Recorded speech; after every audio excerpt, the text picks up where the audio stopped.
జగన్ మాటలు ప్రజలు నమ్మే పరిస్థితిలో లేరన్నారు జనసేన ఎమ్మెల్సీ హరిప్రసాద్. కూటమి ప్రభుత్వం ఏ కార్యక్రమం తలపెట్టినా జగన్ ప్రెస్ మీట్ పెట్టడం ఆనవాయితీగా మారిందని ఎద్దేవా చేశారు. సక్సెస్ మీట్ జనసేన శ్రేణులు భారీగా పాల్గొంటారన్నారు. రేపు కూటమి సభ గ్రాండ్ సక్సెస్ అవుతుందంటున్న జనసేన ఎమ్మెల్సీ హరిప్రసాద్తో మా ప్రతినిధి నరసింహ ఫేస్ టు ఫేస్. 15 నెలల తర్వాత తొలి సభ పెడుతూ ఉన్నారు. అంటే జనసేన నుంచి కూడా పెద్ద ఎత్తున వస్తారని తెలుస్తూ ఉంది. ఎప్పుడు ఎక్కడ సభ పెడుతున్నామని పార్టీ పిలిపించినా వాళ్ళంతటా వాళ్ళే అన్ని ఏర్పాట్లు చేసుకొని సభా ప్రాంగణానికి తరలిరావడం ఈ పార్టీలో సంప్రదాయంగా ఉంది.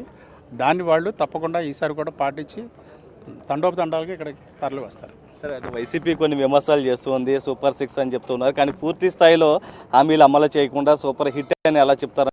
అధికారంలో రాగానే అమలు చేస్తామని కూటమి ప్రభుత్వం చెప్పింది. చంద్రబాబు గారు, పవన్ కళ్యాణ్ గారి నాయకత్వంలోని కూటమి అది 6 పథకాలని విజయవంతంగా అమలు చేశారు. ఇంకా అమలు చేయకపోవడం అనేది ఏముంది? ఇవాళ కూడా చూడొచ్చు, యూరియా కోసం చేస్తున్నటువంటి మొత్తం ధర్నాలకి ఎక్కడికక్కడ అడ్డుకుంటున్నారు, కావాలనే చేస్తున్నారు. వైసీపీ ఎక్కడ పిలిపినిచ్చినా కూడా ఇదే విధంగా చేస్తూ ఉన్నారు, అడ్డుకుంటూ ఉన్నారని కూడా ఆరోపణలు చేస్తున్నారు. లా అండ్ ఆర్డర్కి సంబంధించి పోలీసు వారు వారి నిబంధనల మేరకు వారు పనిచేస్తారు. దానికి అడ్డుకోవడం ఆపటం అనేది ఏమీ లేదు. లా అండ్ ఆర్డర్ పూర్తిగా పోలీసులు చూస్తారు. ఒకవైపు కూటమి మొత్తం ప్రభుత్వం ఏదైతే రేపు సభ పెడుతూ ఉంది, కానీ జగన్ కూడా రేపు ప్రెస్ మీట్ పెట్టబోతూ ఉన్నారు.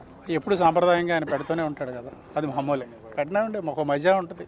ఓ పక్కన సభ జరుగుతుంటుంది, ఇంకో పక్కన ఆయన ప్రెస్ మీట్ జరుగుతుంటుంది. ప్రజలు చూస్తారు అందులో దేంట్లో నిజం ఉంది అనేది.